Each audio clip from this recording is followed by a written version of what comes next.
Bonjour, bonjour. Nous allons corriger cet exercice. On dit les sous-espaces vectoriels suivants sont-ils des sous-espaces, les sous-ensembles suivants sont-ils des sous-espaces vectoriels? Donnez une raison à chaque fois. The following steps are this vector space. Say why at any answer. Donc voilà le premier ensemble et F1, voilà le deuxième ensemble F2. Nous allons donc répondre à cette question. Mais si vous êtes nouveau sur la chaîne, abonnez-vous, cliquez sur la cloche de notification, surtout si nos vidéos vous intéressent. Nous allons donc directement commencer avec la correction de cet exercice. Nous allons donc commencer immédiatement. Solution.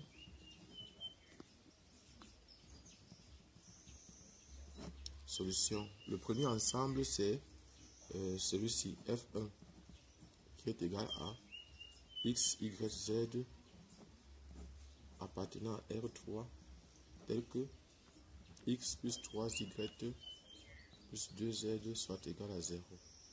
Voilà. Et quand on regarde cet ensemble, est-ce que cet ensemble est un sous-espace vectoriel? Bon, regardons l'équation. L'équation ici est linéaire et homogène. Je vais dire oui. Linéaire parce que, vous voyez par exemple, X, il n'y a pas de carré sur ça. Il n'y a pas de X fois Y, ni de Y fois Z. Donc c'est une équation qui est linéaire. Et elle est homogène parce que le second membre est égal à 0. Donc voilà par exemple. Mais on va démontrer. Donc nous allons démontrer la définition d'un sous-espace vectoriel. Donc F1 est un sous-espace vectoriel. C'est seulement si F1 est différent de l'ensemble vide et F1 est stable par combinaison linéaire. Combinaison linéaire. C'est-à-dire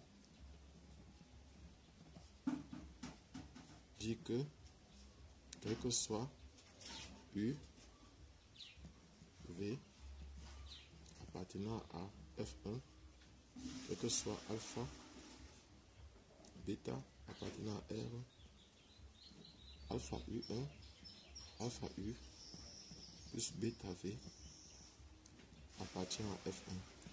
Donc voilà la stabilité par combinaison linéaire. Donc nous allons maintenant démontrer. On va donc prendre, on va montrer que, bon, en fait, ça c'est un sous-espace vectoriel. Je vais montrer. Alors, en fait, montrons que donc, le vecteur nul de R3 qui a pour coordonnées 0, 0, 0 appartient à F1 car 0 plus 3 facteur de 0 plus 2 facteur de 0 égale à 0. Ce qui va dire que 0 est égal à 0. Donc voilà, on vient de montrer que donc F1 est différent de l'ensemble vide parce qu'il contient au moins ce vecteur nul. F1 est différent de l'ensemble vide, il contient au moins ce vecteur nul. Maintenant, ce qu'on va faire maintenant, c'est quoi? C'est que on va prendre, on va montrer la stabilité.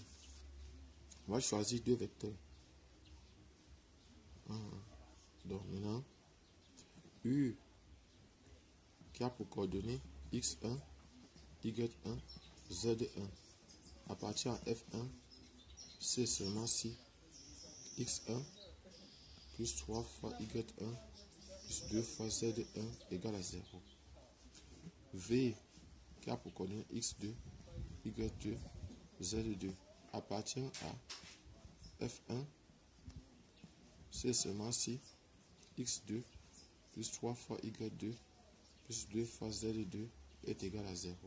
Voilà ce qu'on a. Et puis maintenant,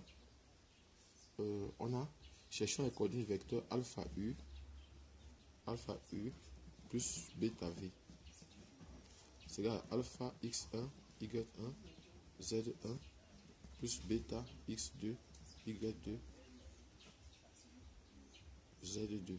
Donc, en développant, en faisant entrer ça ici à l'intérieur, ça va faire alpha x1 plus bêta x2, alpha y1 plus bêta y2, alpha z1 plus bêta z2. Voilà ce qu'on aura. Donc, ceci est égal à x grand y grand z, avec grand x égale à alpha x1 plus bêta x2, grand y est égal à alpha y1 plus bêta y2, grand z égale à alpha z1 plus bêta z2. Voilà ce qu'on a. Maintenant, on va vérifier si, pour vérifier si, on va vérifier si le vecteur ci appartient à F1. On a donc x, grand X, plus 3 fois grand Y, plus 2 fois grand Z, égale. Ça nous donne 0, c'est que c'est bon. Ça fait donc alpha x1 plus bêta x2, plus 3 fois alpha y1 plus bêta y2, plus maintenant 2 fois alpha z1 plus bêta z2. Bon, en développant ça, ça va faire, en développant tout ça, ça va faire alpha facteur de x1 plus 3 fois y1 plus 2 fois z1 plus bêta x2 plus 3 fois y2 plus maintenant 2 fois z2. Donc ça donne 0 parce qu'on a dit ici que c'est ça ici, ça donne 0. Donc ça fait alpha fois 0, donc ça fait alpha fois 0 plus bêta fois 0, ça donne 0. Ça veut dire que le vecteur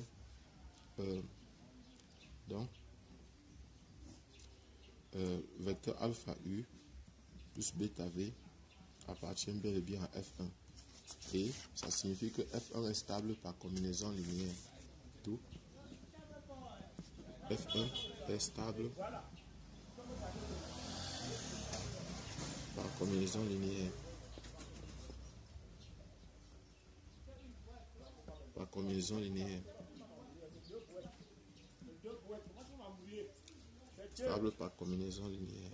Et si c'est stable par combinaison linéaire, ça signifie que, bon, donc, comme c'est différent de l'ensemble vide et c'est stable par combinaison linéaire, d'où F1 est un sous-espace vectoriel. Maintenant, pour F2 est égal à x, y, z appartenant à R3 tel que 3x plus y plus z égale à 1. Or, ce qu'il faut savoir, c'est qu'on va utiliser la même condition. Mais il faut savoir qu'il y a un théorème. Il y a un théorème qui dit que, tout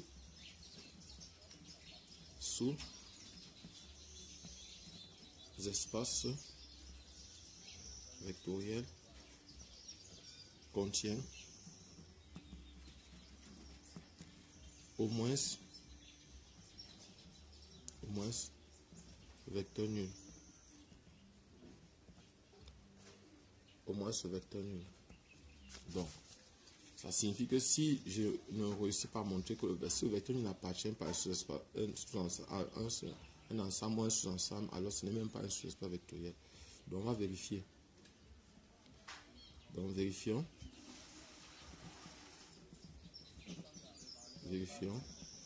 si le vecteur nul de R3 qui a pour coordonnées 0, 0, 0 appartient à F2. Ça va faire 3 facteurs de 0 plus 0 plus 0 qui est égal à 0. C'est différent de 1. Donc, le vecteur nul de R3 n'appartient pas à F2. Et F2 n'est pas un sous-espace. N'est pas un sous-espace vectoriel. F2 n'est pas un sous-espace vectoriel. Donc en fait, il faut avoir des astuces comme ça pour pouvoir déterminer de façon intuitive chaque fois si un ensemble est un espace vecteur ou pas. Abonnez-vous, partagez la vidéo, cliquez sur la cloche de notification. Pour ceux qui ne me connaissent pas, je suis Job Kamdem du groupe de professionnels à Yaoundé au Cameroun. Merci.